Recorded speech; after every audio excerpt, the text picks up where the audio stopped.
అదే ఒకటి రెండు రోజు మరుసటి రోజే అది వెంటనే అది కేవలం గుండెపోటు కాదు, ఇది ఇట్స్ ఏ కోల్డ్ బ్లడెడ్ హత్యగా దాన్ని పోలీసులు గుర్తించారు. అయితే మార్చి నెలలో అప్పుడున్నటువంటి టీడీపీ ప్రభుత్వం ఒక సిట్ ఏర్పాటు చేసింది.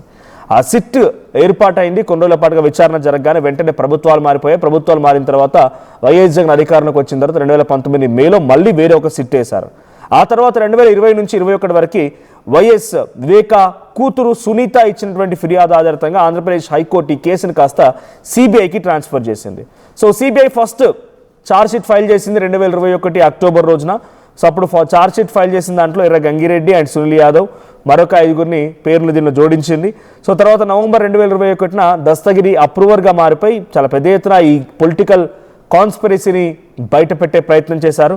సో ఆ తర్వాత 2022 నుంచి 2023 మధ్యలో ఏం జరిగిందనంటే సుప్రీంకోర్టుకు వెళ్తే సుప్రీంకోర్టు ఈ ట్రయల్ని కాస్త ఆంధ్రప్రదేశ్ కోర్టు నుంచి హైదరాబాద్ స్పెషల్ సిబిఐ కోర్టుకి ట్రాన్స్ఫర్ చేసింది.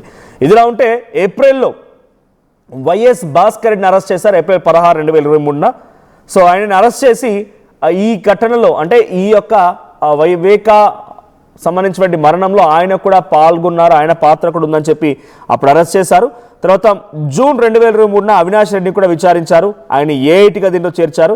సో పెద్ద ఎత్తున ఆయన క్వశ్చన్ చేయడం, తర్వాత ఆయన్ని అరెస్ట్ చేసేందుకు ప్రయత్నం చేయడం చేయడంతో ఆయనకి ముందస్తుగా యాంటిసిపేటరీ బెయిల్ కూడా తీసుకున్నారు ఆయన అరెస్ట్ కాకమునిపే. సో జూన్ 30, 2023 సిబిఐ అనేది ఇట్స్ ఫైనల్ సప్లిమెంటరీ ఛార్జ్ షీట్ని సబ్మిట్ చేసింది. 2024 ఈ ఘటనలో రైట్ సునీత అండ్ షర్మిల ఇద్దరు కలిసి ఎలక్షన్ క్యాంపెయినింగ్లో వైఎస్ వివేకకు సంబంధించిన విషయంలో క్యాంపెయిన్ చేశారు. సో ఆ తర్వాత అటు వైసీపీ ప్రభుత్వం కుప్పకూలిపోయింది. సో తర్వాత 6th anniversary ఆఫ్ అంటే 6 సంవత్సరాలు గడిచిన